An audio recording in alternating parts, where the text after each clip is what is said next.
Reciban un cordial saludo de bienvenida. Edúcate para Educar. El día de hoy les trae una capacitación que tiene como tema principal el ABC de la tutela. Como siempre, viene impartido de la mano de nuestro perito experto en legislación educativa, el doctor Joshua Alejad Germán. Bienvenido, doctor Joshua. Podemos empezar.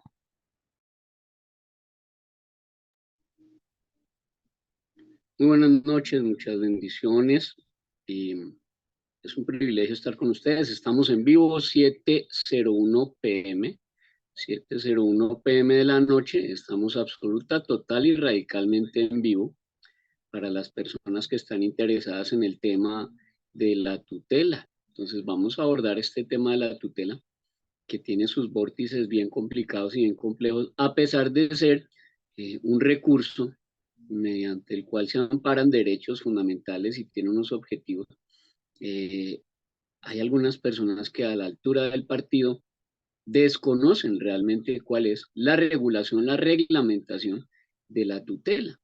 Y en ese orden de ideas, pues le genera cierto tipo de dificultad a las personas a las cuales asesora o acompaña. Y por otro lado, algunos profesores de una manera irresponsable, de una manera temeraria, de una manera a veces ignorante. Cuando se habla del término ignorante, tiene dos vórtices. El término ignorante viene para aquel que ignora, que no sabe, que no conoce. Y viene peyorativo, despectivo para aquel que no sabe ni dónde está parado. Entonces, hay personas que de una manera ignorante se ponen a improvisar con la tutela y desgastan el único o el último recurso que les quedaba y se ponen a improvisar. Entonces, generar una tutela contra una tutela, eso es una entre un millón. Para que le acepten a usted una tutela contra una tutela, es una entre un millón. Y si usted se pone a improvisar en el tema de la tutela y si usted se pone a improvisar en el tema de llegar a erradicar el recurso para proteger sus derechos fundamentales y en algunos casos se ponen a atacar el acto administrativo, no están haciendo absolutamente nada, porque no están demostrando el perjuicio irremediable. Y al no demostrar el perjuicio irremediable, pues van a tener graves problemas y la tutela no les va a generar procedencia. No va a ser procedente esa tutela. Realmente no le va a ser procedente y ahí es donde viene la dificultad, que lo buscan a uno después para que uno vaya a hacer la segunda instancia o para que uno les apoye, para que uno les colabore y no se va a poder porque no dejaron por dónde meterse, porque no va a encontrar uno por dónde es que tiene que hacer la cuestión, porque agotaron el recurso, se pusieron a improvisar o le entregaron su confianza a una persona que no tenía ni la menor idea de lo que estaba haciendo. Yo tuve un caso así muy puntual y preciso de una persona que hizo firmar a 3.000 profesores, a 3.000. Yo no sé cómo 3.000 profesores le firmaron a una persona que ni siquiera tiene el conocimiento para poner una tutela y se puso a poner una tutela contra un acto administrativo, cuando una tutela no procede contra un acto administrativo. Eso es lo primero que se tiene que aprender y lo primero que tiene que saber. Una tutela jamás procede en contra de un acto administrativo y ahí es donde vienen los problemas que usted se deja asesorar, bueno, entre comillas, asesorar si se llama eso.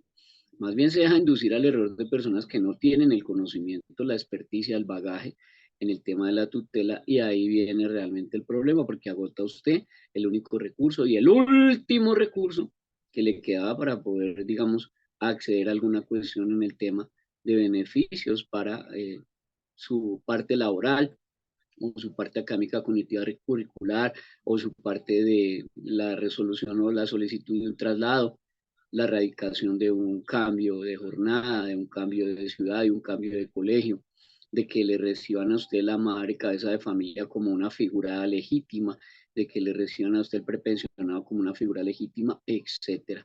Entonces, sin más preámbulos, vamos a empezar a trabajar ese tema bien álgido de la tutela en este programita chiquito que vamos a hacer hoy. Vamos a estar 90 minutos, 90 minuticos vamos a estar ahorita en este tema del ABC de la tutela. Entonces, sin más preámbulo, Vivianita, que es nuestra ingeniera, nos colabora con la presentación y vamos a darle pues inicio a este proceso para que tenga usted conocimiento bien específico, puntual y preciso referente a la tutela. Somos Edúcate para Educar. Ese es nuestro WhatsApp de contacto, el 305-416-0114. Ese es nuestro WhatsApp de contacto. Allí puede encontrar usted toda la información que requiera, el acompañamiento, la asesoría de parte de Edúcate para Educar. Ahí en ese contacto, en ese WhatsApp, entonces usted escribe y comenta. Usted saluda, se presenta, soy fulanito, soy el profesor, soy la profesora, hago esto, me pasa aquello, me gustaría una asesoría, un acompañamiento. Generalmente la consulta nunca tiene costo, no se cobra. Eh, Tiene que ser un caso muy excepcional y tiene que ser un caso muy complejo, o sea, un caso de esos bastante difícil de manejar para que se cobre, pero de resto nunca se cobra la consulta. Lo único que se cobra son los documentos que se tengan que redactar y demás.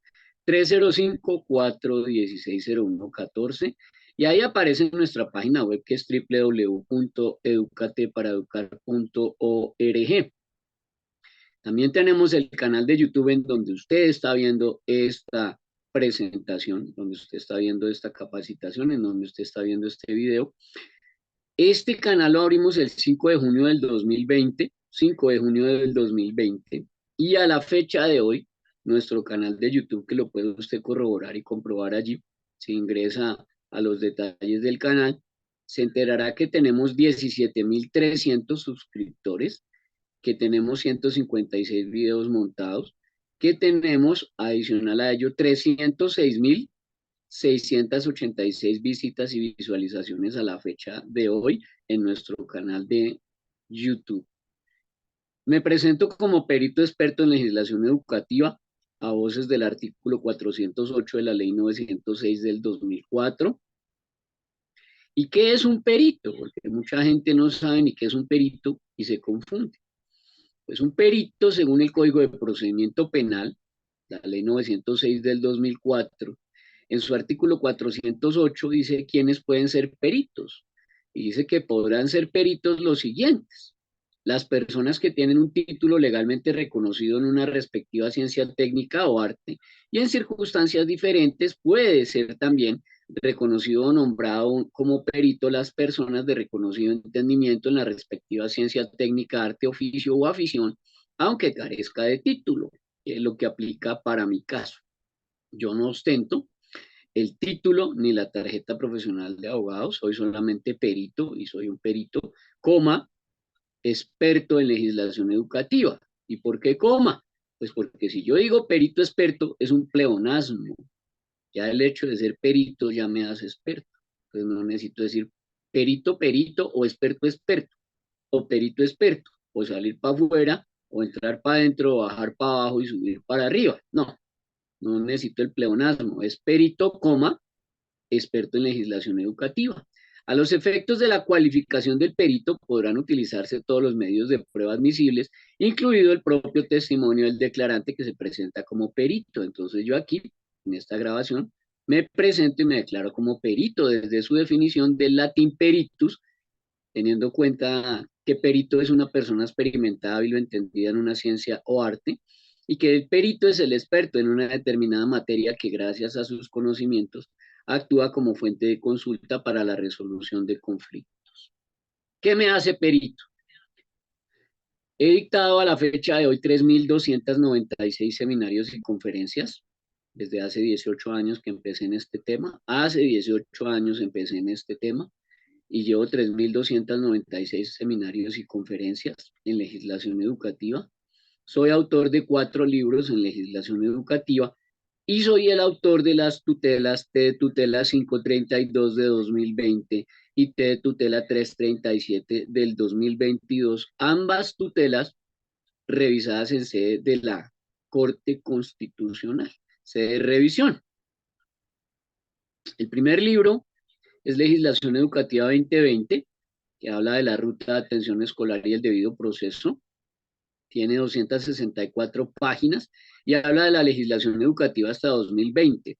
Llegó a 5 ediciones impresas y trae las bases y los fundamentos de la legislación educativa en términos de la ruta de atención escolar y el debido proceso. Y como le digo, llegó a 5 ediciones revisadas. Mi segundo libro tiene 4 páginas menos que el anterior. Este tiene 260, el anterior tiene 264. Y este es de legislación educativa hasta el año de 2021 y es mi segundo ejemplar en donde hago demasiado énfasis en términos de la casuística y especialmente en el deber de cuidado. Se llama el ABC de la no alternancia o legislación educativa 2021. Mi tercer libro es Legislación Educativa 2022, que habla de los manuales de convivencia escolar y que contiene la Ley 2216 del 23 de junio de 2022 y también el decreto 1411 del 29 de julio de 2022. Y es un libro que desarrollé para que usted pueda actualizar su manual de convivencia de manera eficaz, asertiva y efectiva. Este tiene 252 páginas de legislación educativa hasta el 2022. Es mi tercer ejemplar y habla de los manuales de convivencia escolar y hace un especial énfasis en el tema de las faltas versus las situaciones y enriquecido a través de la casuística. Y mi cuarto libro, que está en revisión de cierre ya y está en revisión de derechos de autor, se llama 500 preguntas y 500 respuestas en legislación educativa. Y es un libro que obedece a 500 preguntas y 500 respuestas que salen, emergen, surgen, se desarrollan a partir de 55 derechos de petición que yo hice en el año de 2023 al Ministerio de Educación Nacional y otras secretarías de educación varias. Y yo invité 2 personas de importante aporte para mi libro, que son la doctora Yuli Viviana Carrillo, que ella obra como perito psicóloga forense con especialización o experta en legislación educativa. El prólogo es de un amigo muy entrañable que respeto mucho, un orientador, el mejor orientador, si yo pudiera decir el mejor orientador del país, Jairo Herrera Cardoso, y los aportes del mejor médico forense del país, que es el doctor Aníbal Navarro, del Centro de Especialistas Forenses. Ellos hacen cada uno sus aportes y la doctora Yuli Viviana Carrillo y el doctor Aníbal Navarro hacen 50 preguntas y 50 respuestas, cada uno desde su experticia. Adicional a ello, pues yo soy el titular de 9 tutelas que surgieron, estas 9 tutelas, en términos del COVID y en términos de lo que fue lo que llamaron la pandemia. Pues aquí encuentra usted, por ejemplo, esta primera tutela, que es la que hablé de la 522 del 2020, y esta tutela 522 del 2020, pues, perdón, 532, esta es la 532 del 2020, 532 del 2020. Esta tutela habla de niños con necesidades educativas especiales y fue revisada por la Corte Constitucional. Y esta es la segunda tutela que fue revisada por la Corte Constitucional. Y esta sentencia es la que genera un hito y un precedente en el tema de las personas que se dejaron inocular, las personas que se dejaron inyectar con estos sueros experimentales. Adicional a ello, otras 9 tutelas. Esta fue la primera tutela en Colombia, En todo Colombia esta fue la primera tutela que se ganó para una profesora para que no la obligaran a inyectarse o inocularse la supuesta vacuna que nunca tuvo ni siquiera un registro sanitario en Vima. Aquí una segunda tutela también, en donde se liberó a un profesor también de que no lo obligaran a inyectarse estos sueros experimentales. Una tercera tutela que se ganó a la Caja de Compensación Familiar compensar en primera instancia y en segunda instancia para que no hicieran inyectar tampoco a este funcionario de compensar, se le ganó en primera y segunda instancia, y esta que se le hizo ganar a otro funcionario diferente, también de la empresa compensar, que no se querían dejar inyectar estos sueros experimentales, porque precisamente ellos trabajaban allá en la EPS y sabían que estos sueros experimentales no tenían ni siquiera un registro sanitario en vivo, eso era un suero experimental nomás. Aquí otra tutela, en donde también se liberó a una profesora y en este caso a un colegio, se le ordenó que no le exigieran la vacunación o la vacuna o la inyección a esta profesora. Y las tutelas básicamente que se les enviaron a los correos de las personas que se inscribieron, que son la tutela que se le ganó a la profesora Caterine, allí en el departamento de Boyacá, y se le ganó a la Secretaría de Educación de Boyacá, y la tutela que se ganó también en primera y segunda instancia, y se ganó el desacato, porque esta gente de la Secretaría de Educación de Boyacá es perversa. Perdieron en primera instancia, perdieron en segunda instancia, y a la fecha de hoy todavía siguen en desacato. Una vergüenza estos funcionarios de esa Secretaría de Educación. Esta es la segunda instancia de esa misma tutela, en donde le ordenan a la Secretaría de Educación de Boyacá que le respete los derechos a la profesora Caterine en términos de la estabilidad laboral reforzada. Y aquí, otra de las tutelas inganables, que es de la profesora Marta Ligia, que duraron 2 años largos para brindarle una figura de traslado desde Bogotá hasta Santander. Le mamaron gallo, dijo García Márquez, Gabriel García Márquez, nuestro Nobel, fue el que acuñó esa palabra. Le mamaron gallo 2 años largos a esta señora para este traslado y se logró ganar la tutela. Otra tutela que se ganó, en donde hubo primera y segunda instancia también, o sea, son descarados, se les gana la tutela, le toman el pelo, le maman gallo 2 años largos y tras del hecho son tan descarados en esa Secretaría de Educación que impugnan y se les ganó en primera y en segunda instancia, porque lo chévere es ganarles también en segunda instancia. Y aquí una tutela del departamento del Tolima, en donde aquí al municipio le ordenan, al municipio de Dolores, en el Tolima, que desembolse 100 millones de pesos para el transporte educativo de los estudiantes. Esta tutela tiene una anécdota chévere. La hizo fue un profesor con su dinero, con su plática, con dineros de su bolsillo. No lo apoyó el rector, no lo apoyó la directiva del colegio, no lo apoyó el sindicato, no lo apoyó nadie. Él lo hizo con la plática de su bolsillo y ganó la tutela. Y también la ganamos en primera y en segunda instancia. Entonces fíjese que a veces la negligencia y la falta de apoyo viene de las mismas personas que están en su entorno de la parte académica, cognitiva y curricular.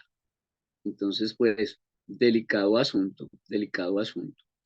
Y aquí, otra tutela que también ganamos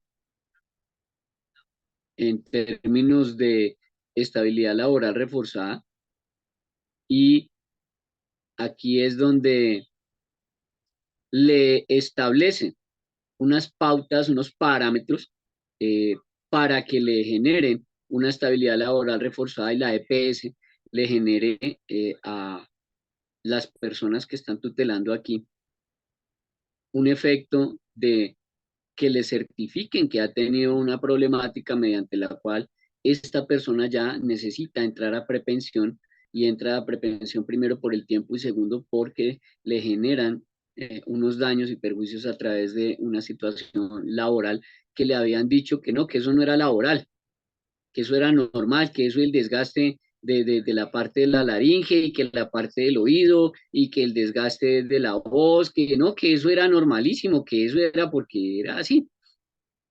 Y entonces no, se tuteló y ahí vamos viendo cómo se puede.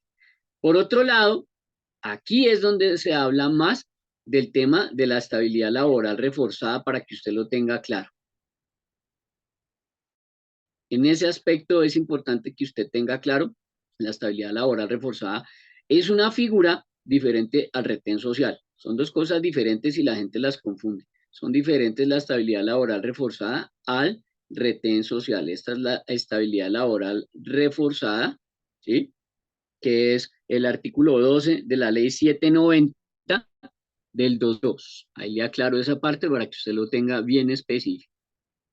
Y esta, que es la ley que habla de las madres cabeza de familia. Entonces la gente dice, no, es que yo tengo la figura de la madre cabeza de familia. Y uno le dice, ¿y dónde están las pruebas? Muéstrame las pruebas de que usted es madre cabeza de familia. No, es que yo soy. Mi esposo se fue y yo no tengo otra persona y tal. Y yo, no, mi señora, ese cuento no se lo puedo llevar yo a un juzgado ni a un juez. ¿Dónde está?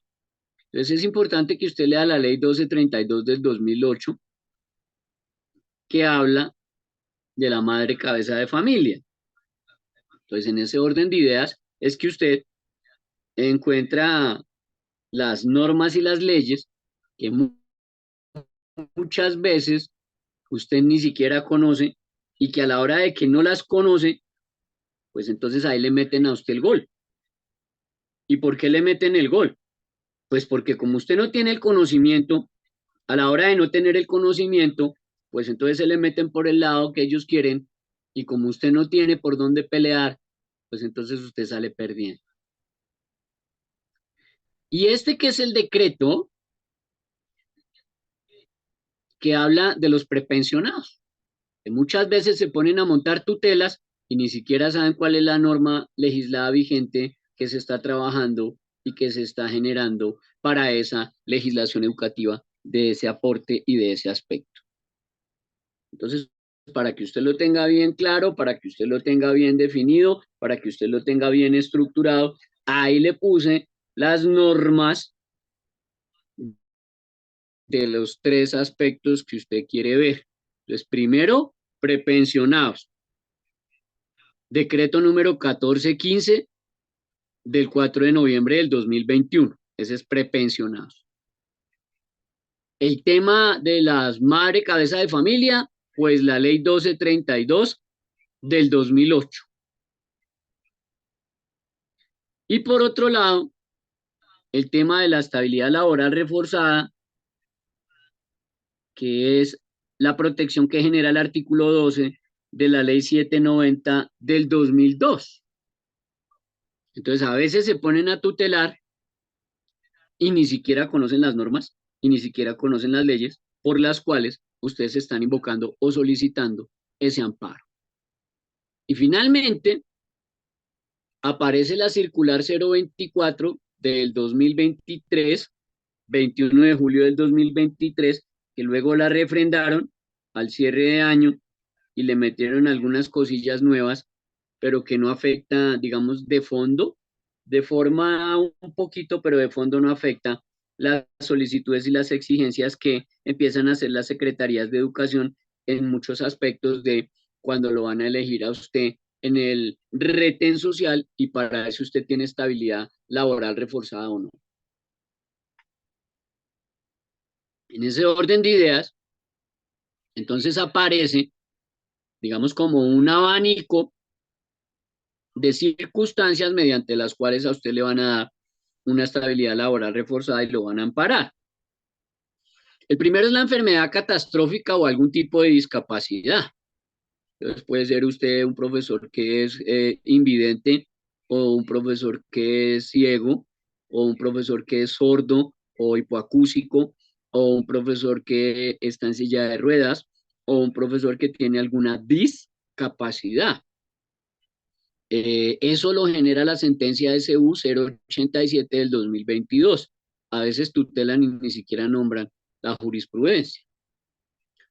El segundo es la acreditación de la condición de padre o madre cabeza de familia en los términos señalados en las normas vigentes y la jurisprudencia sobre la materia, que está en la sentencia de unificación 388 del 2005. El tercero es ostentar una condición de prepensionado en los términos señalados en las normas vigentes y la jurisprudencia sobre la materia. De ello habla la sentencia T de tutela 055 del 2020.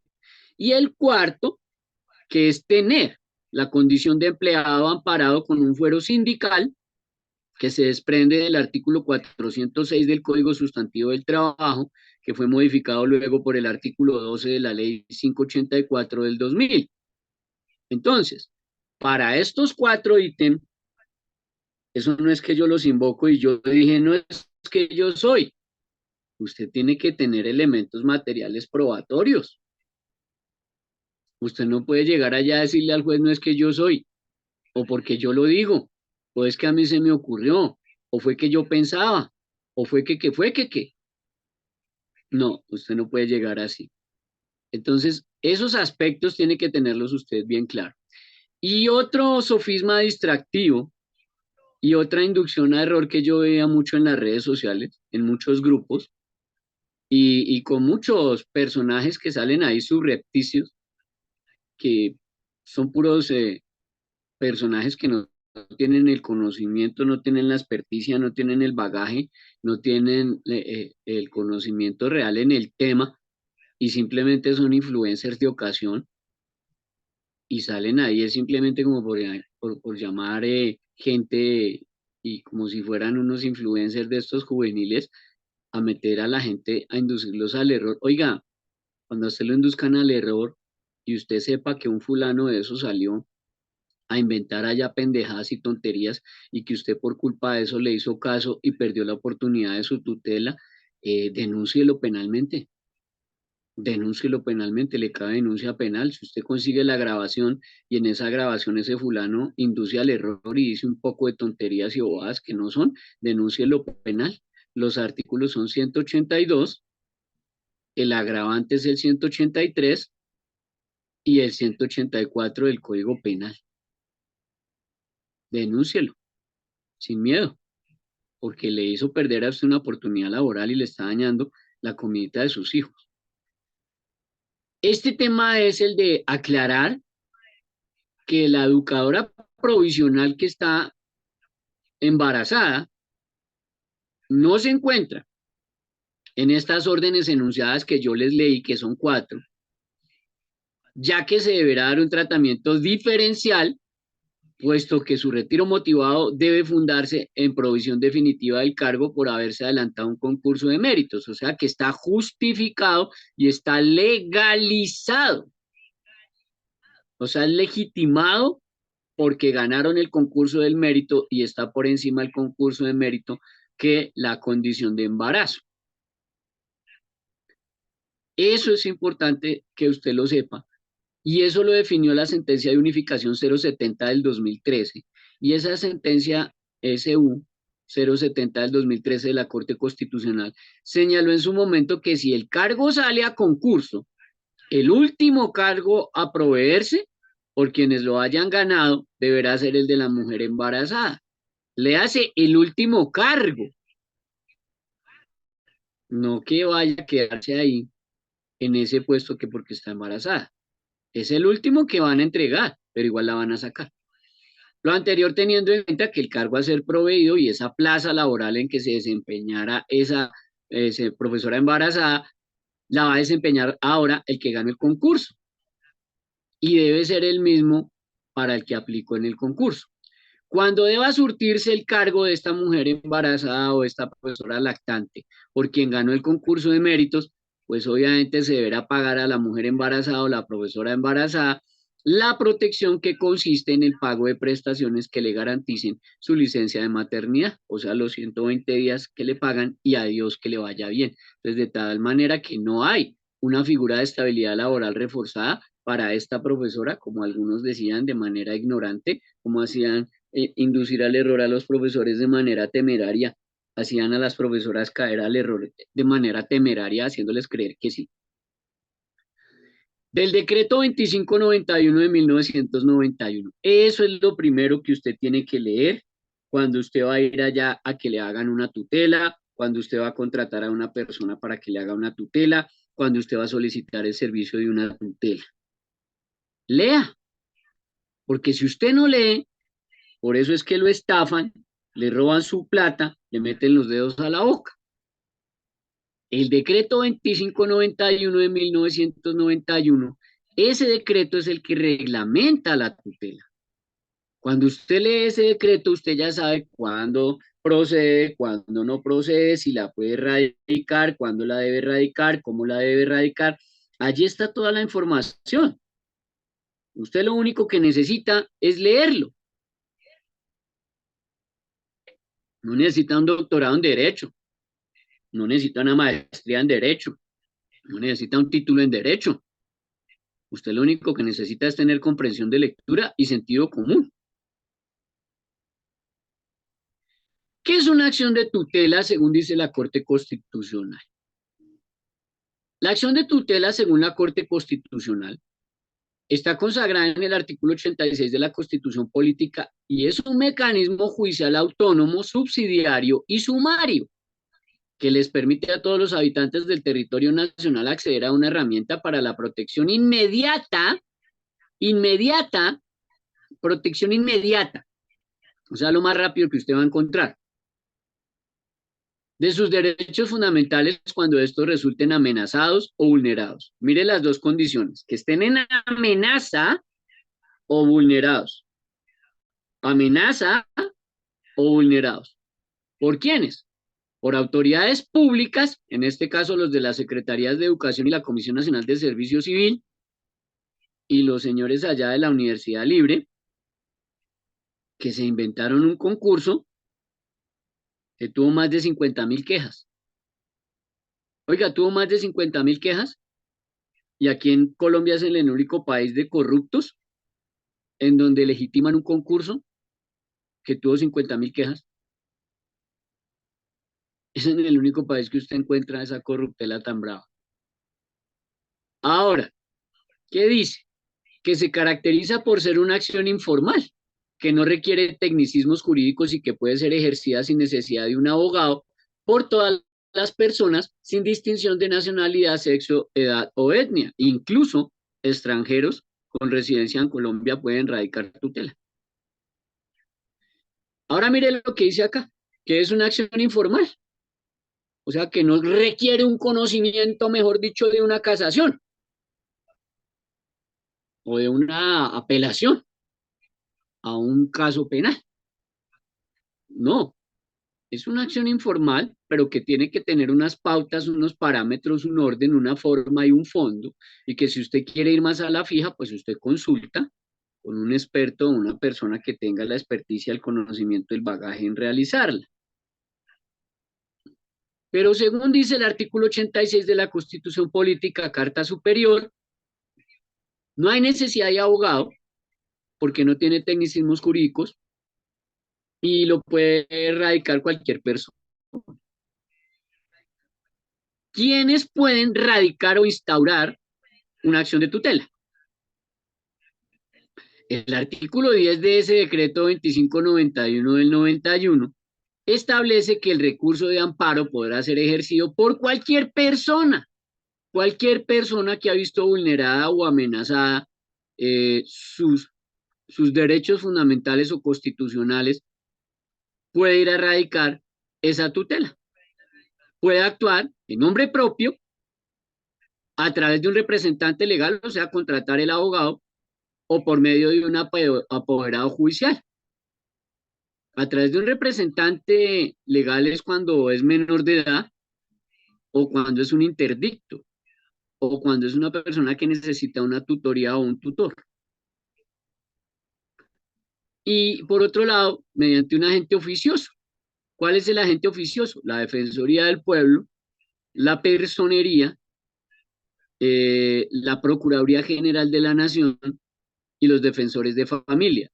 Esto aplica sobre todo es con los menores de edad, con los menores de edad y con las personas en discapacidad o interdictos. Ahí aplica la parte oficiosa, o sea que no se necesita alguien que la radique, sino que estas instancias le van a hacer la tutela y se la entregan para que usted solamente firme. Y eso se desarrolla cuando el titular del derecho esté en condiciones de promover su propia defensa. Esto, reitero, viene de las pautas, las directrices y los parámetros que genera la Corte Constitucional. ¿Cómo se formula una acción de tutela? O sea, ¿cómo se radica ese contenido de forma y de fondo? Pues en la estructura de forma, el escrito debe tener unas pautas y parámetros que son 13, que ahorita ya más adelante los vamos a ver para que usted tome nota. Y en su estructura de fondo, el escrito de tutela debe contener la mayor claridad posible, la acción o la omisión que la motiva, o sea, ¿qué fue lo que hicieron en contra de sus derechos? ¿Fue una acción o fue una omisión? Que motiva, que da génesis a que usted esté radicando esa tutela. El derecho que a usted le violaron o que usted considera violado o amenazado. El nombre de esa autoridad pública o de ese señor particular que presuntamente le violó o amenazó su derecho fundamental, si fuere posible, y obviamente unos argumentos, un contexto, una descripción de las demás circunstancias relevantes para decidir esa solicitud de amparo y de tutela. También tendrá que colocar usted allí, porque debe contener ese escrito, el nombre y el lugar de residencia del solicitante por aquello de la competencia, porque los jueces de tutela tienen una competencia. Usted no puede vivir en Bogotá y radicar la tutela en Medellín, o vivir en Medellín y radicar la tutela en Santa Marta. Ellos tienen unas pautas y directrices de reparto. Vamos a entrar ya en tema puntual de la parte de forma. Forma. La tutela tiene 13 pasos. Usted le tiene que preguntar allá a ese señor que dice ser su abogado, su asesor, a ese que dice ser el perito, el asesor jurídico, el acompañante, el asistente que usted va a contratar en la parte jurídica para ese aspecto. Y usted le dice, venga, doctor, ¿y cuáles son los 13 pasos que yo debo cumplir para realizar mi tutela? Y si él realmente sabe de tutela, pues le nombra los 13 pasos sin ningún problema, porque para eso es persona que tiene experticia, que tiene conocimiento, que tiene bagaje, que la tiene clara. Y le va a decir, sí, no se afane, son 13 pasos.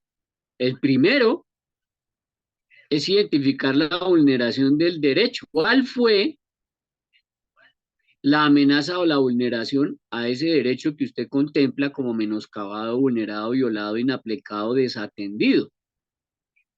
Y debe existir una vulneración actual o inminente de ese derecho fundamental para que usted pueda exigir esa protección a ese derecho.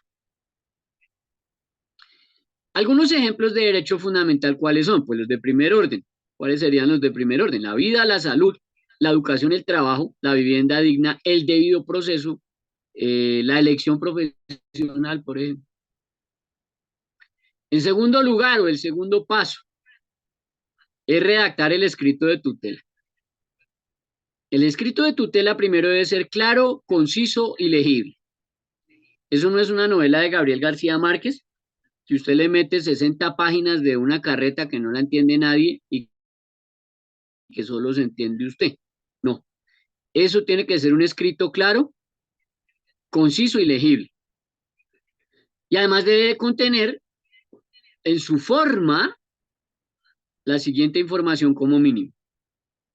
Los datos del accionante, o sea, el nombre completo, la dirección, el teléfono de contacto, la función que desempeña, en dónde trabaja y si usted tiene los demás datos de esta persona, ideal. Nombre, cédula, qué función desempeña, cuál es su teléfono de contacto, cuál es el correo de contacto, cuál es la dirección física de contacto. Del accionado, o sea, la persona contra la cual usted está radicando la tutela.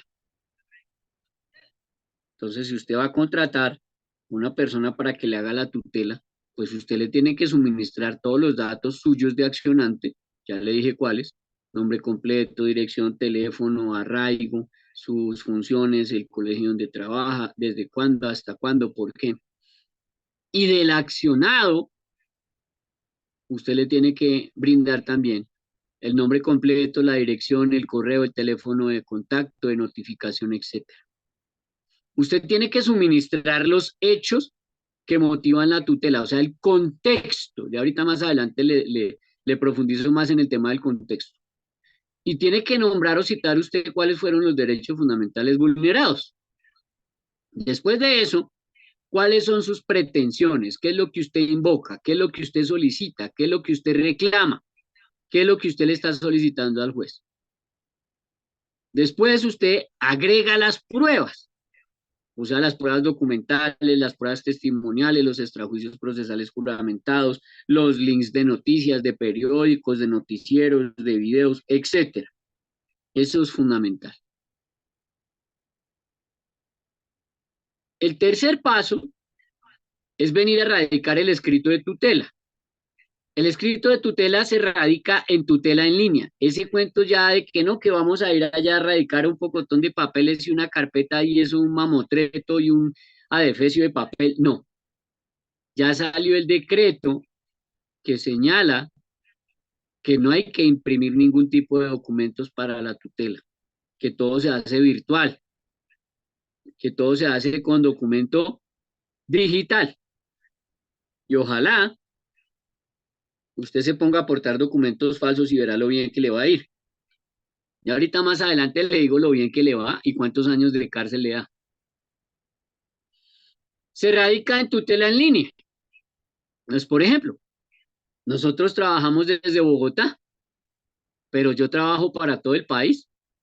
Yo he radicado tutelas en Cartagena, en Barranquilla, en Santa Marta, he ganado tutelas en Villavicencio, he ganado tutelas allá en Ipiales, he ganado tutelas en Cúcuta, he ganado tutelas aquí mismo en Bogotá, he ganado tutelas en Boyacá. Entonces yo trabajo desde Bogotá, el cliente me envía todos los documentos que yo le pido, toda la información que yo le pido por correo, electrónico, por supuesto, y yo empiezo a trabajar. Eso básicamente es lo relevante y lo importante allí. Adicional a ello, usted lo puede erradicar si usted quiere allá en el juzgado de reparto, personalmente cuando se trata de zonas rurales. En algunos casos sí les toca ir y radicar personal y les toca llevar los documentos. O en algunos casos he sabido que los jueces no se enredan, no se amarran con eso y le reciben una USB. Le dicen, no, no, no, no, no, no, no, a mí no me traiga nada impreso. Yo le recibo aquí en el juzgado de reparto porque somos zona rural, pero no me traiga ningún tipo de documento impreso, tráigame una USB con todo y que venga firmado y que venga legitimado. Y ya, entonces ahí ya se agilizan los procesos. Un cuarto paso es que el juez de tutela, el que queda seleccionado para responder a su tutela, porque eso se hace a través de un reparto, eso es un reparto aleatorio, es el juez el que notifica al accionado. Aquí usted tiene que tener los datos exactos del accionado, si usted tuteló al rector, si usted tuteló a la Secretaría de Educación, si usted tuteló allá a la Comisión Nacional de Servicio Civil, si usted tuteló allá a la Universidad Libre. Al que haya tutelado usted, tiene que tener usted la dirección exacta, el correo electrónico exacto y el número de contacto exacto, porque ellos no se van a poner a buscarlo. Y ellos notifican al accionado para que él ejerza su derecho a la defensa. Ese accionado tendrá un día o 2 días hábiles para presentar su respuesta. Por eso algunas tutelas dicen tiene 24 horas para responder, otros dicen tiene 48 horas para responder. En casos donde se requiere algún tipo de experticia, peritaje, documentos, cosas, les dan hasta 72 horas. Pero eso es relativo y eso depende del juez. En quinto paso, o quinto punto, o quinto aspecto, de los 13 que tiene la tutela, reitero, son 13 que tiene la tutela. En el quinto está el paquete de los adjuntos y de las pruebas. Aquí es donde yo tengo que hacer una claridad bien puntual. Los juzgados no le van a recibir a usted que 20 PDFs, que 30 PDFs, que 50 PDFs, que 90 PDFs. Bájese esa nube. Eso no existe. Ya hay una orden, primero, de que no se imprima. Y segundo, hay una orden de que todos los documentos y todas las pruebas lleguen en un solo PDF. No 2 PDFs, no 10 PDFs, no 50 PDFs, un solo PDF que tiene que ir foliado, que tiene que ir por ítems y que yo personalmente le exijo a mi cliente, yo sí le exijo, yo le exijo a mi cliente, yo le exijo a mi cliente que a mí me entregue ese PDF bien organizado, bien estructurado por ítems y encabezado con unos memos. ¿Qué traduce? En este documento, de la página 2 a la página 6, está mi resolución de nombramiento como docente provisional del colegio tal, del municipio tal, del departamento de tal. A continuación de la página 2 a la página 6. Allá en el contexto dirá, yo soy docente provisional y estuve laborando en el colegio fulano de tal del año 90 al año 2003. Certificado de esas labores en los anexos y en los adjuntos desde la página 2 hasta la página 6. Y le tiene que coincidir perfecto. Ahora, ese documento foliado y por ítems que lleva esos encabezados pequeñitos que le describen al sustanciador de allá del juzgado, ¿qué es lo que dice ahí? Es lo que le da a usted el orden de la tutela. Ahora, se tiene que remitir usted, se tiene que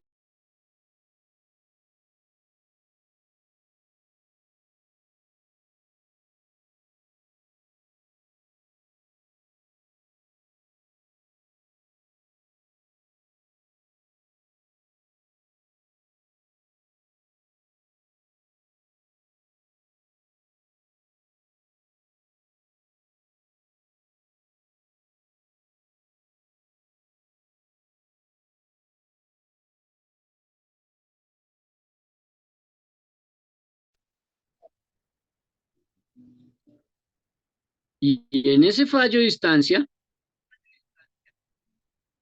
el juez debe fallar la tutela dentro de los 10 días o máximo, por, porque está muy lleno de tutelas, días hábiles siguientes a la radicación.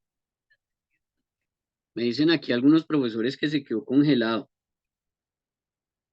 Pero estamos en vivo. Son las 7:49 pm. 7:49 pm para los profesores que quieren saber. Son las 7:49 pm. Estamos en vivo.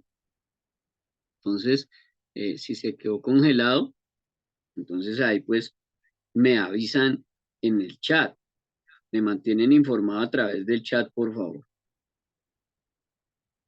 Por otro lado, la sentencia puede ser tutelarle el derecho fundamental vulnerado, o sea, ganamos la tutela. Negar la tutela o declararla improcedente, o sea, perdimos la tutela.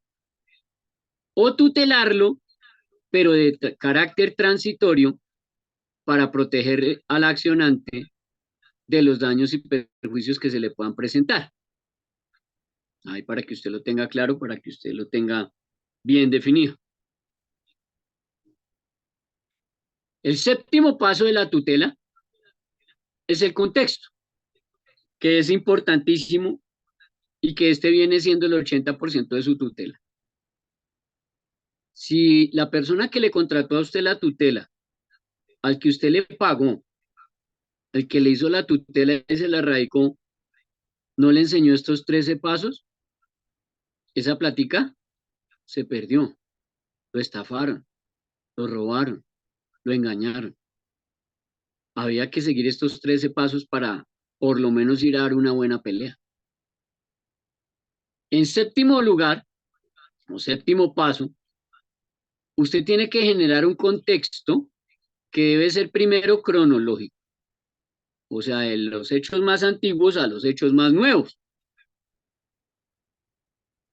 Y empieza usted a narrar en ese contexto, desde los hechos más nuevos, y empieza usted a retroceder.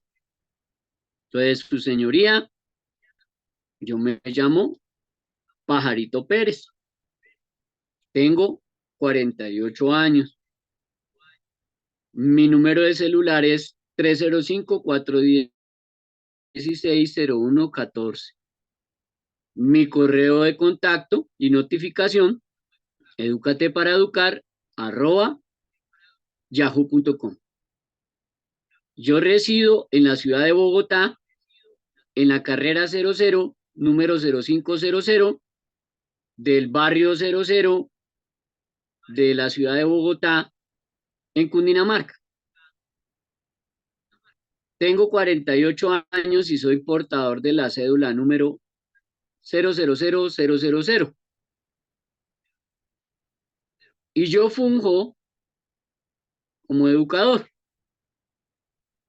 Primer ítem, primer ítem. Usted hace ese primer ítem. Ahí ya usted tiene toda la información referente a la notificación.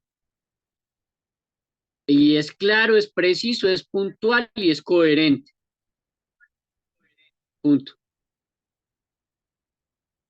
Después de eso, en el segundo ítem, usted va a decir, yo trabajé en el colegio tal, de tal fecha hasta tal fecha mediante tal resolución.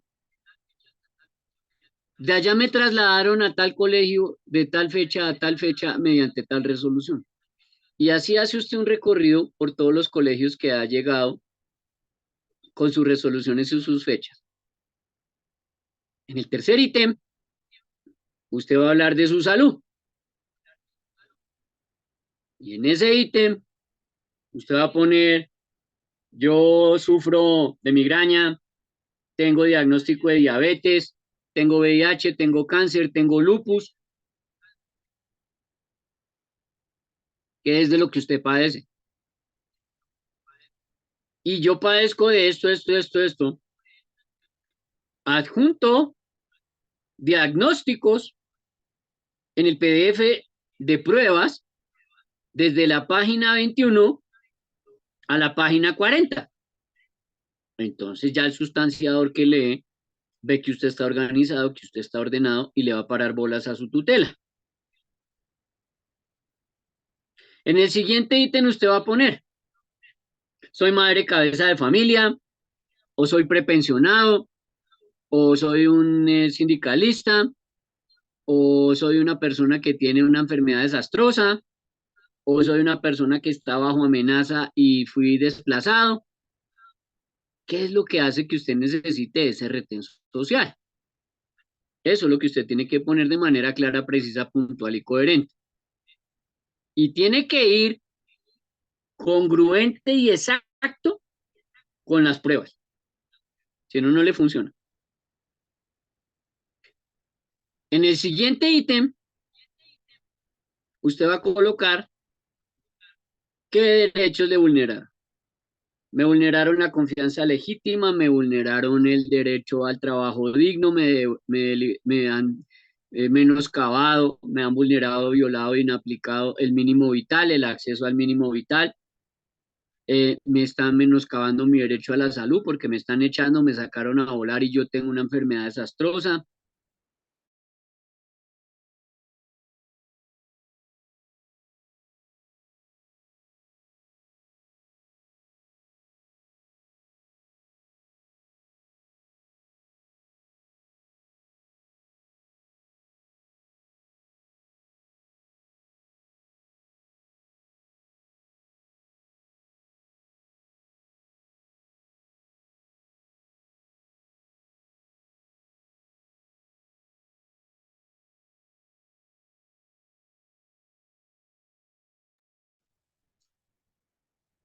En ese orden de ideas, yo tengo que saber realmente cuál es la enfermedad que tengo y el diagnóstico aportarlo para que el juez tenga clarísimo de qué realmente estoy yo padeciendo y de qué realmente yo estoy sufriendo. Posterior a ello, ya en el espacio número 8, en el ejemplo número 8, en el aspecto número 8, en la función número 8, pues yo tengo que tener bien estructurado, bien definido y bien organizado todo lo que tiene que ver con los datos y los ítems que yo le generé para que usted tuviera claro. Allí incluye usted, dentro del ítem número 5, el final, quiénes son sus testigos y cuáles son los extrajuicios procesales juramentados que usted está aportando. ¿Quiénes son? ¿Cuáles son? ¿Dónde están? ¿Por qué están allí? Y usted enumera esos testigos y esos extrajuicios procesales juramentados porque son fundamentales que usted los desarrolle allí en ese proceso. Es importantísimo que usted los tenga ahí. Es supremamente importante que usted tenga allí esos procesos y esa ejecución en esos ítems. Entonces ahí en pantalla están los ítems para que usted les pueda tomar incluso un pantallazo o una captura y usted dice, ah, ahí está el ejemplo, ya entendí qué es lo que hay que hacer, ya sé qué es lo que había que hacer, cómo tenía que haberlo estructurado, cómo tenía que haberlo organizado, cómo tenía que haberlo manejado, cómo tenía que haberlo desarrollado. Y ahí le va a quedar a usted mucho mejor estructurado. El noveno paso es entender qué es la impugnación o apelación. Entonces, si perdió la tutela, usted tiene 3 días hábiles que cuentan a partir de la hora del correo con el cual lo notificaron. Y en esa apelación o impugnación, usted va a atacar las mentiras del accionado. Entonces el accionado va a decir que no, que usted nunca lo notificó. Y usted va a decir, sí, señor, yo sí lo notifiqué. Aquí yo tengo el radicado de la solicitud que yo le hice y aquí tengo yo mis cosas y mis documentos. ¿Cómo así que yo nunca lo notifiqué? Eso es paja. Usted va a poner allí en la apelación y en la impugnación los yerros del juez. Generalmente, ¿cuáles son los yerros del juez? Los yerros del juez es que todos los jueces de tutela, casi todos, se creen es jueces administrativos y responden en copia y pegue. Eso es una vergüenza. Eso, eso sí es una completa vergüenza. Ellos llegan y responden, casi la gran mayoría de las veces, responden que no, que es que usted tiene que ir a agotar la vía administrativa y que usted tiene que ir a agotar los otros recursos y ahí sí venir a la tutela. Eso es lo que le van a decir. Y eso es una vergüenza, porque usted está solicitando la intervención de un juez de tutela, no de un juez administrativo. ¿De dónde sacan eso? No tengo la menor idea. Usted está solicitando es un amparo de tutela. Usted nunca va a ir a atacar actos administrativos porque no procederá a la tutela. Y usted acusa a un juez diferente en la apelación y la impugnación. Es un juez diferente. Es un juez de segunda instancia. No es el mismo juez que ya le falló en contra. Va a ser otro juez completamente diferente. Es otro juez diferente. Es otro juez diferente. Entonces no va a ser el mismo juez que le falló a usted en la primera instancia. En décimo lugar, tiene que tener en cuenta usted la congruencia entre el contexto y las pruebas. El 80% del éxito de su tutela está radicado en ese aspecto, que haya una congruencia, que de verdad, haya congruencia, realmente haya congruencia entre el contexto que usted está argumentando y las pruebas que usted está aportando. Si no lo hay, no le veo muchas posibilidades de éxito a su tutela. No va a tener muchas posibilidades de éxito esa tutela. Eso sí se lo garantizo. No va a tener muchas posibilidades de éxito. Y cada cosa que usted argumenta en el escrito del contexto debe ir ligada a las pruebas. Eso sí lo tiene que tener usted clarísimo. Todo lo que usted diga de argumentos tiene que ir exacto y preciso ahí en el adjunto de PDF que lleva las pruebas. Eso sí tiene que ser algo que es impajaritable. Lo que usted diga tiene que tener ahí la prueba. 10 cosas que dijo, 10 pruebas. Dijo 15 cosas, 15 pruebas. Dijo 20 cosas, 20 pruebas. Y todo tiene que ir congruente. Entonces no se ponga a hablar tantas tonterías y bobadas, sino vaya al grano y con pruebas. En el punto número 11, o paso número 11 de su tutela. Eso no es saturar el escrito con 1000 y 1000 folios, porque eso es lo que aburre y estresa al sustanciador.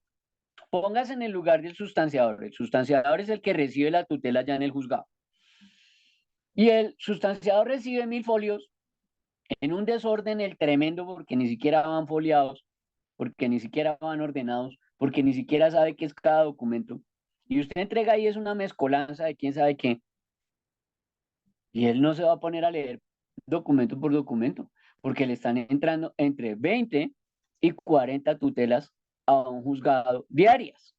Entre 20 y 40 a un juzgado diarias. En ciudades capitales como Bogotá y Medellín, Cali, Cartagena, mucho más.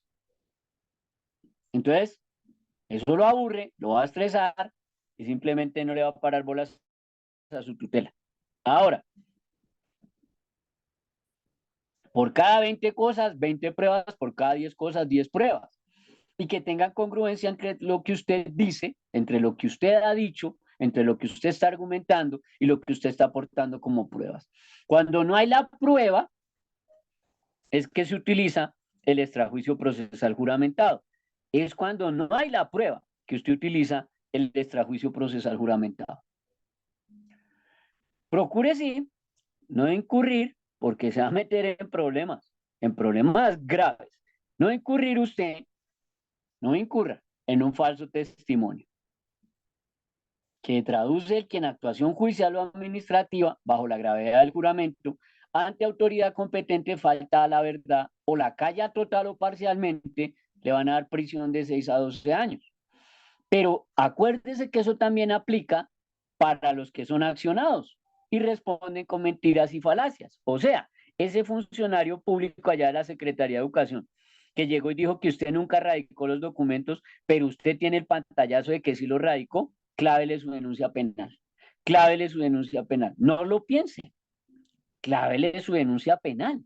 Métale falso testimonio porque le está mintiendo a un juez de la República. Está induciendo al error a un juez de la República para que usted pierda la tutela. No le tenga miedo. Clávele su denuncia penal. 442 del Código Penal, falso testimonio. Paso número 12.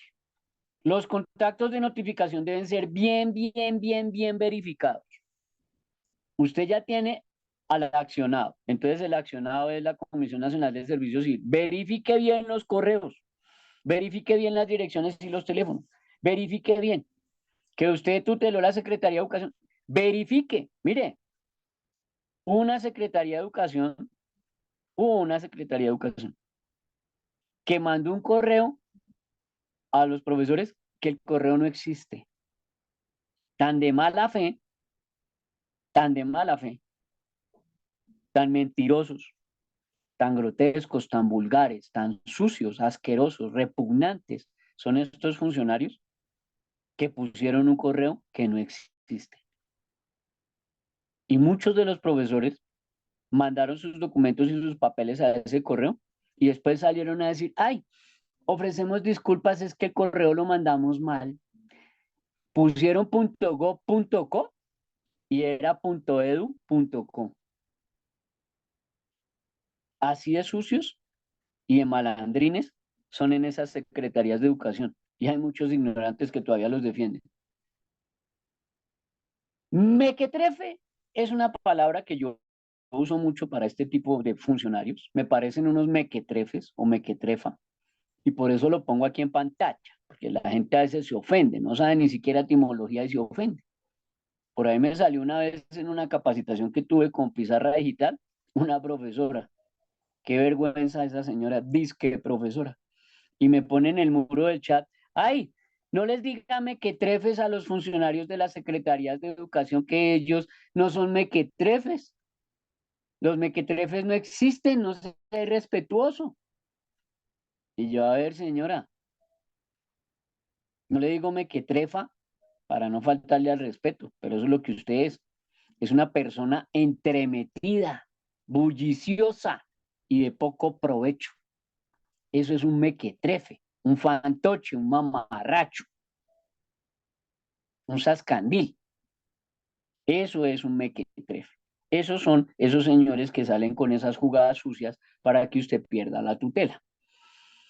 Referente ya al decreto 2591 del 91, en su artículo quinto le dice cuándo procede la tutela. ¿Cuándo procede? A ver, ¿cuándo sí procede?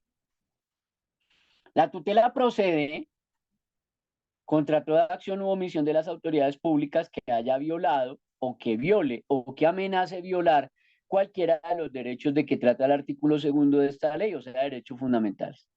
También procede contra acciones u omisiones de particulares de conformidad con lo establecido en el capítulo tercero de este decreto. La procedencia de la tutela en ningún caso está sujeta a que la acción de la autoridad o del particular se haya manifestado en un acto jurídico escrito. Traduce. Esos mequetrefes de esas secretarías de educación que a veces le dan a usted órdenes por teléfono y usted los graba, o que se las dan verbales y que usted tiene 2 o 3 testigos, igual procede la tutela. Igual procede la tutela porque usted puede hacer los extrajuicios procesales juramentados y arrimar esas pruebas de que a usted lo estaban induciendo al error y lo engañaron. Entonces, por ese lado no tiene problema. Y por último paso, las causales de improcedencia de la acción de tutela en Colombia, para que usted aprenda a identificar y definir cuáles son los mequetrefes que le roban a usted la plata, que lo engañan, que le roban su dinero, que le meten mentiras, que usted confía en ellos y usted dice, no, pero es que nos están haciendo un favor y fuera eso les vamos a pagar. Y son mentiras. Es un mequetrefe que lo está robando, que lo está hurtando, que lo está asaltando en su buena fe, que le está robando su dinerito. Ese es un mequetrefe, un ladrón, que le está robando su dinerito, su platica a usted. Y usted dejándose robar su platica. Bien pendejo usted. Entonces, usted tiene que mirar cuándo no procede una tutela. Tiene que saber bien. Tiene que entender usted cuándo no procede la tutela. Entonces aquí le voy a decir cuándo no procede la tutela. La tutela no procede cuando hay la inexistencia de otro medio de defensa judicial. Entonces, si usted tiene otro mecanismo para proteger sus derechos o ese derecho vulnerado, pues no le va a proceder la tutela. El ejemplo es que si usted no ha radicado el derecho de petición o la queja y usted cae en paracaídas de una vez a violar el principio de subsidiariedad, pues le van a negar la tutela. La tutela no procede si existe otro mecanismo legal para proteger su derecho vulnerado. Si existe otro medio de defensa judicial, la tutela no le va a proceder porque la tutela es la última ratio. O sea, es el último eslaboncito de donde usted se puede agarrar para pelear. Y además que es el más inmediato, es el más inmediato, ese es el más inmediato, es el que más oportunidad le brinda a usted de que pueda pelear. Ahora, cuando usted va a llevar la tutela, tiene que demostrar el perjuicio irremediable, tiene que demostrar el perjuicio irremediable, y eso es casi que imposible. Cuando la acción de tutela se interponga con temeridad o mala fe, o sea que usted ha puesto 2 o 3 tutelas por lo mismo, pero las ha puesto en 3 ciudades diferentes, o las ha puesto con diferente orden, pero cuando las arman son lo mismo. La tutela no procede tampoco si se interpone con el ánimo de perjudicar a otra persona o de obtener un beneficio indebido. Por ejemplo, si usted presenta una tutela falsa o con información falsa o inexacta, solo para poner envueltas a una persona. Por ejemplo, si usted llega y dice, no, es que ese señor tiene allá en el colegio a un hijo con necesidades educativas especiales y resulta que ese niño no tiene ninguna necesidades educativas especiales. Usted lo está haciendo es para perjudicar a esa persona. Por ahí va mal. El decreto 2591 del 91 en su artículo 6 le dice claro las causales de improcedencia de la tutela. La acción de tutela no procederá, y aquí es donde yo le hago a usted el test. Haga su test de los abogados que usted ha contratado, de esas personas que le han robado su dinero, que lo han engañado, que le han mentido, que le han asaltado en su buena fe. Aquí hace usted el test. Es aquí en donde usted se da cuenta si ese abogado, ese asesor, ese perito, ese señor que usted contrató, esa señora, le robó su dinero sabiendo o es que no sabe. La acción de tutela no procederá primero cuando existan otros recursos o medios de defensa judiciales, salvo aquella que usted utilice como mecanismo transitorio para evitar un perjuicio irremediable. O sea que usted tiene todas las pruebas para demostrar que es un perjuicio irremediable. ¿Cuál puede ser ese perjuicio irremediable? Le doy un ejemplo. Que a usted lo sacan de su trabajo, de su labor, de su plaza laboral, pero es que usted padece de cáncer o de VIH-Sida. Entonces, que usted tenía el VIH y que ya llegó al estado de SIDA, porque VIH es el comienzo y ya la etapa final es el SIDA, síndrome de inmunodeficiencia adquirida.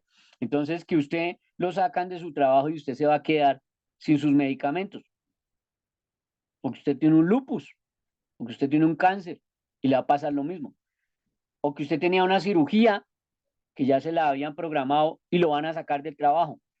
Allí aplica que usted tiene que probar que ese es un perjuicio irremediable, usted puede hasta morir. Entonces allí la existencia de dichos medios será apreciada en concreto en cuanto a su eficacia, atendiendo a las circunstancias en que se encuentra el solicitante.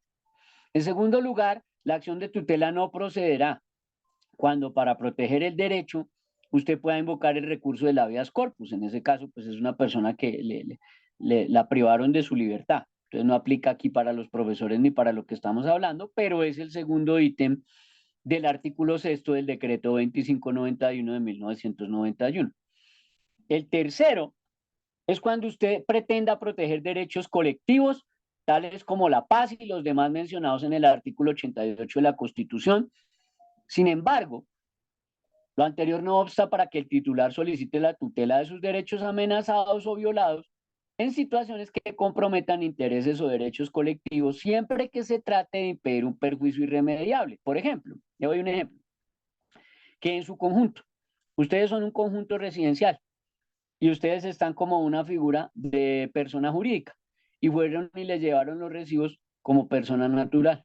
O sea, se les incrementó un 1.800 o 1.900% el cobro de los servicios. Pues ahí hay un perjuicio irremediable de derechos colectivos. Entonces ahí sí aplica, pero hay que demostrarlo. Y el quinto lo puse grande, grande, grande, grande, para esos estafadores y ladrones que van y le dicen a usted que monte tutelatones.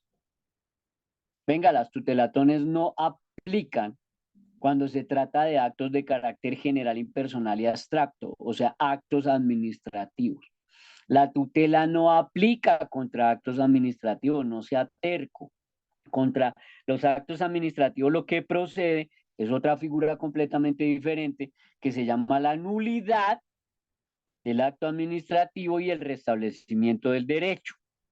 Y eso es allá con un juez de lo contencioso administrativo, no con una tutela. Entonces, repito por tercera vez, cuando se trate de actos de carácter general, impersonal y abstracto, la tutela no procede, a menos que usted demuestre el perjuicio irremediable. Y no ha podido demostrar el perjuicio irremediable de uno solo, ahora sí de 100, 200, 500, 3000. Como ese pelele pelafustán, ese mequetrefe que puso a firmar a 3000 profesores, dice que una tutela, en tutelatón. 0 tutelatones, hombre, no sea terco. Ese que le está vendiendo tutelatones, ese no tiene la menor idea de qué es una tutela.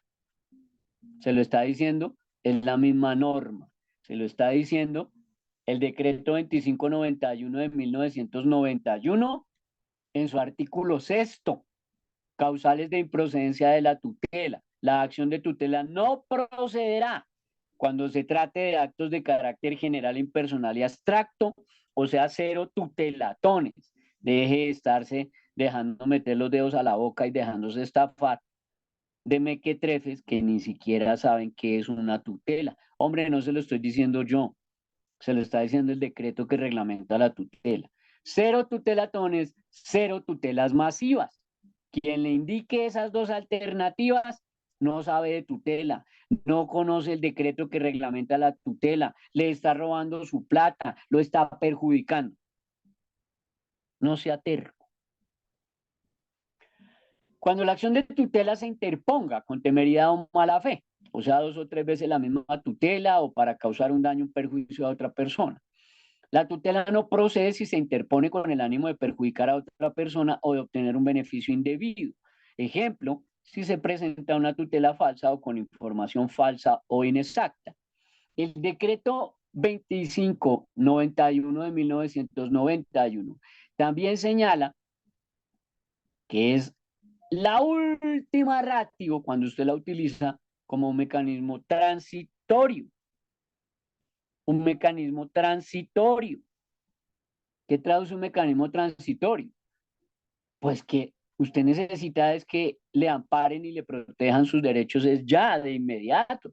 Usted necesita el medicamento de su niña, usted necesita el medicamento suyo, usted necesita la comidita para su mamá, para su hijo, para su hija. Usted no tiene otra fuente de ingresos. O sea, cuando hay la oportunidad de probar que realmente usted le están generando un perjuicio irremediable, ahí procederá.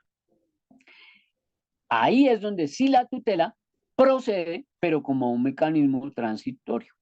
En el caso del inciso anterior, el juez señalará expresamente en la sentencia que su orden permanecerá vigente solo durante el término que la autoridad judicial competente utilice para decidir de fondo sobre la acción instaurada por el afectado. Es decir, el afectado deberá ejercer dicha acción de lo contencioso administrativo, oiga, contencioso administrativo, en un término máximo de 4 meses a partir del fallo de tutela. O sea, usted va a tener 4 meses de gracia para poder ir al Consejo de Estado a radicar su demanda de nulidad y restablecimiento del derecho. Y si no la instaura, cesarán los efectos de la tutela y perderá usted su tutela. También procede la tutela cuando se utiliza como mecanismo transitorio para evitar un daño irreparable. La acción de tutela también podrá ejercerse conjuntamente con la acción de nulidad, o sea, al tiempo, y de las demás procedentes ante la jurisdicción de lo contencioso administrativo. En estos casos, el juez, si lo estima procedente, podrá ordenar que no se aplique el acto particular respecto de la situación jurídica concreta, cuya protección se solicita mientras dura el proceso. 0 tutelatones, 0 tutelas masivas, porque demostrar un perjuicio irremediable para una sola persona es un trabajo excesivamente duro. Ahora imagínese para varias personas o para cientos de personas. Por favor, no se deje estafar, por favor, no se deje robar, por favor, no se deje meter los dedos a la boca de gente que no tiene la menor idea de tutela.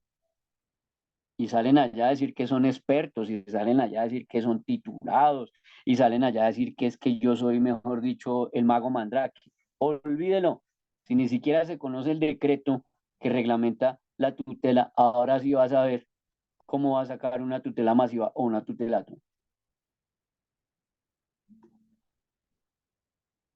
Ahora, cuando usted ya radicó y la embarró, tiene dos opciones: iniciar de cero o buscar otras alternativas o fisuras para meterse por ahí.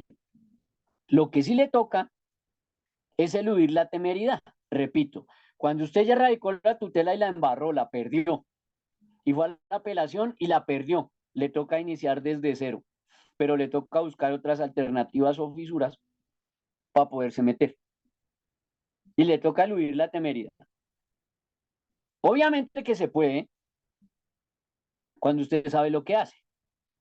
Hay truquitos, hay detalles, hay modos alternos que obviamente hacen parte de la experticia del asesor, del abogado, del perito, del jurídico que lo va a asistir a usted. Yo, por ejemplo, tengo las mías y no se las voy a decir acá, obviamente, porque este video lo van a ver otros abogados que quieren que yo les haga el trabajo y que son muertos de hambre, que entran a las capacitaciones que yo dicto, que ya me he dado cuenta que entran estos muertos de hambre, que dicen ser disque abogados, a coger toda la información que yo brindo gratuita como hoy para ellos ir a cobrar. Por eso de este canal bajé 43 videos. Los bajé, los tumbé, los quité.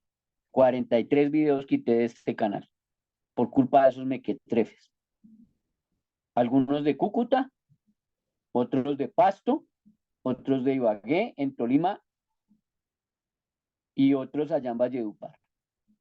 Los mismos profesores me escribían y me llamaban y me decían: oiga, venga, mire, ese tipejo que está acá es disque abogado y tiene casi lo mismo que usted dijo allá en la capacitación. ¿Será que se copió de usted? Y yo le dije: pues, ¿quién salió primero con la información? ¿Él o yo? No, pues usted, doctor Joshua. Ah, entonces, ¿quién copió a quién? Ah, pues obvio, él lo copió a usted y está cobrando de lo que usted dio gratis. Y yo: ah, bueno, qué chévere. Por el contrario, cuando usted ya radicó y ganó la tutela, y ya está usted supuestamente allí enlistado y en fila, pero lo tienen dándole tetero, lo tienen dándole caramelo, le están diciendo que no, que pues ya está en el retén social, pero que le toca que se espere y que lo van a poner a hacer horas extras y que lo van a poner a hacer reemplazos de un mes, de 2 semanas, de 3 días de embarazadas. Pues yo le aclaro que ese amparo de tutela que usted se ganó tiene que ser una tutela efectiva, no un saludo a la bandera sin efectos jurídicos. Tiene que ser un amparo positivo para el accionante que radicó, no una mamadera de gallo, no que le estén dando tetero y no que le den caramelo.